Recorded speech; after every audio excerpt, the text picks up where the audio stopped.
Cal, do you know what today is? Hey, do you know what today is? Today is New Year's Eve. Cal, this was your very first full year. Entire year. All the holidays and everything.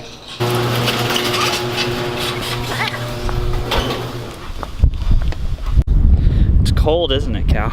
Yeah. It's chilly. Yeah.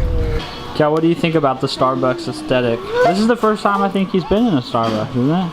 Well, sat down in a Starbucks at least. Love you, buddy. Operation Get a New Lens was successful. Okay, a little backstory on Operation Get a New Lens. I saw a YouTube video that Peter McKinnon, who's a YouTuber, did, talking about why he loves using macro lenses for B-roll. I'm a complete newbie, amateur when it comes to photography, videography. I love it. It's a lot of fun. I love doing it and learning about it. And even though I'm not like super really good at it, it's a lot of fun for me to do.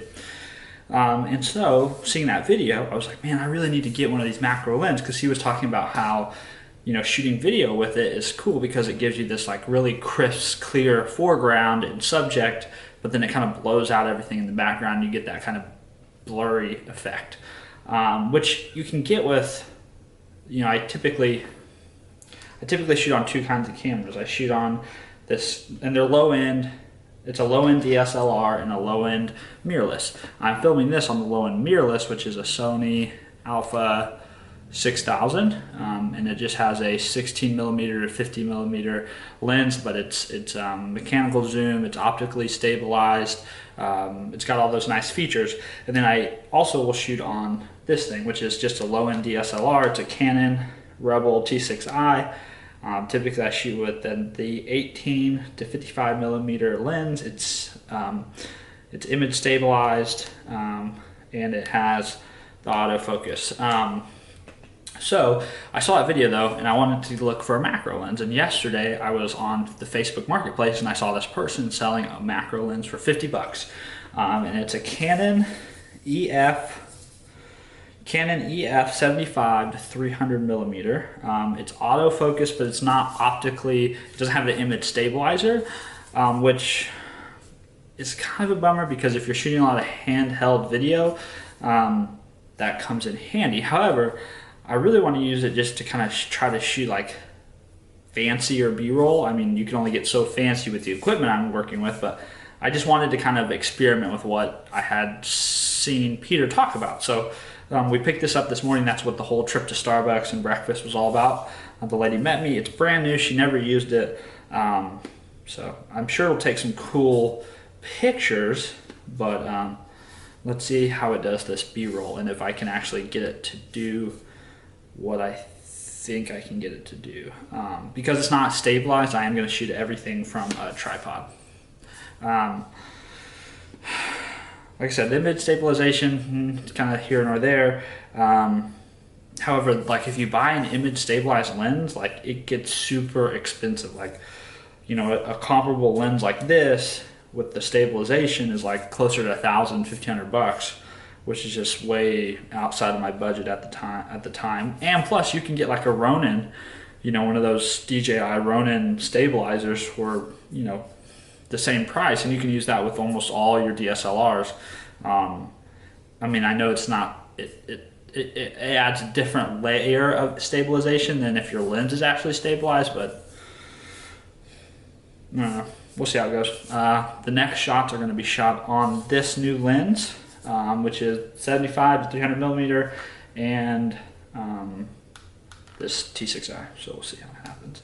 Oh, crazy story too, when we got home from Starbucks, I actually dropped this, and I was really lucky. You can kind of see it's all dinged up right there. I was really lucky it actually didn't break, but the lens actually did sort of break. Oh shit. So if you look real close, the lens, the little lip thing that holds the lens on chipped there, and the one of them chipped completely off there. But there's just enough of the other one that it still stays on and it works. So I mean, that's a good thing. So yeah, let's see if I can do this B-roll thing.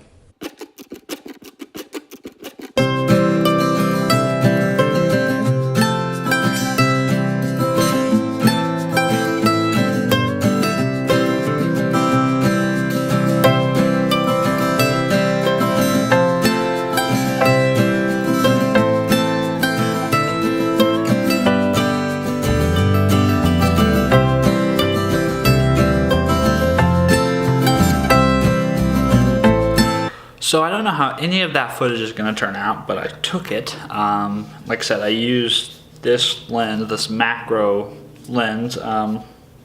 It does offer a really clean, crisp picture, and it really allows you to kind of pull focus and blur the background and keep a really crisp foreground, which is cool.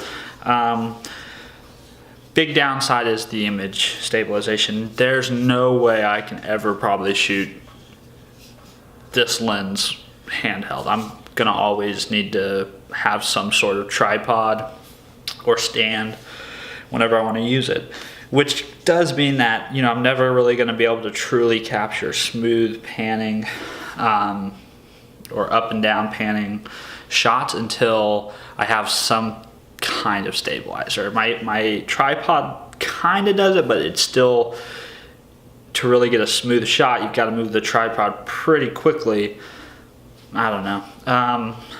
So we'll see how it comes out. I mean, it does give you, like, if you're just aiming straight at something, really clean, steady, you know, 3 second, 5 second, 10 second clip of something, does a great job. The autofocus is a little, I'm not sure how much I like it. The motor is definitely much louder, which I think is just this lens. I think they make a version of it that has a motor that's quieter. Yeah, but I actually preferred shooting this lens with a manual focus versus an autofocus. So we'll see how that works out moving forward. Anyways, let me know what you thought of it. Hopefully I can edit it together and make it look decent. I know this video has been largely about this lens, but really today is New Year's Eve, so there's going to be lots of good family stuff coming later. I think I'm going to try to get in a quick workout and do that. So I ended up not working out. I just edited a little video and hung out with Kelsey. Now we're going over to my mom's house.